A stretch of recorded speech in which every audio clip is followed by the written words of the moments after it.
All right, you may not know this, but 20% of Americans between the ages of 2 and 19 are obese.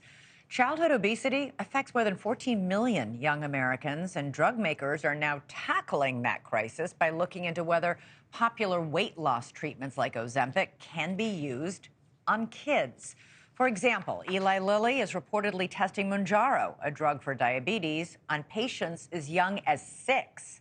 Novo Nordisk, now the most valuable company in all of Europe because of its success with drugs like Ozempic and Wegovy, is also studying the effects of a similar, less powerful drug in kids. If these are approved, they would be the first of their kind available medications to children under the age of 12. But this all brings up the question, should miracle weight loss drugs even be given to children? Joining us now is Dr. Archana Sadhu. She's a board-certified doctor of endocrinology, diabetes, and metabolism, and the system director of the diabetes program at Houston Methodist.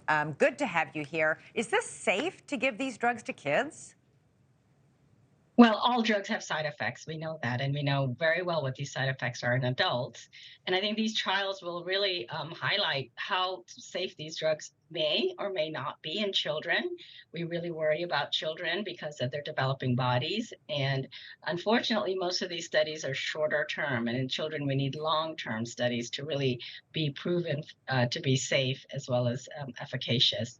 So in terms of safety, any drug, it has its side effects, but we also have to look at what the benefits might be for the chronic disease that we're treating, that obesity is.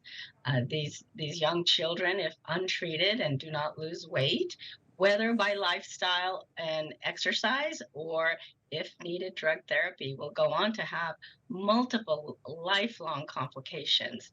And that is the risk benefit ratio that we are trying to tease out with these Yeah. studies. Yeah, we're looking at a full screen right now. High blood pressure, type 2 diabetes, heart disease, stroke, cancer, breathing problems, osteoarthritis. The health consequences of obesity are enormous. But how many of these impact kids? I mean, and we're still studying the use of these drugs in adults who are obese. Should we be You're absolutely right. giving them to You're children? absolutely right. Well, this is the conundrum because if we don't do anything, then we are for sure putting them on a path for this long list of diseases that you've mentioned. And of course, that's going to ruin their quality of life, not to mention the length of their life. So every physician and every parent wants to take the safer route. We would really first strongly recommend an extensive diet and exercise regimen. And if that fails, and unfortunately it is hard to accomplish as we see in adults all the time, imagine a child who is 10 years old and 120 pounds. How are you going to get them to lose weight? How are you going to help them understand that everything they do on a daily basis is for 20, 30 years down the road? It's So really difficult. how much longer until we know if these drugs can and will be used in children? And how do we know this isn't just a ginormous money grab by the drug companies who are already raking in astronomical profit selling this stuff? I I agree with you. I agree with you. The financial benefits for the companies is indisputable. But as a physician and a scientist, I really am looking beyond that and looking at the patient. We won't know how safe they are until we do these studies. And if early on with these shorter time studies, we see a red flag, this won't be an option for children. And even if these studies prove to be relatively safe for the benefits they provide, we will still need long-term studies in children, as we do for every intervention in children.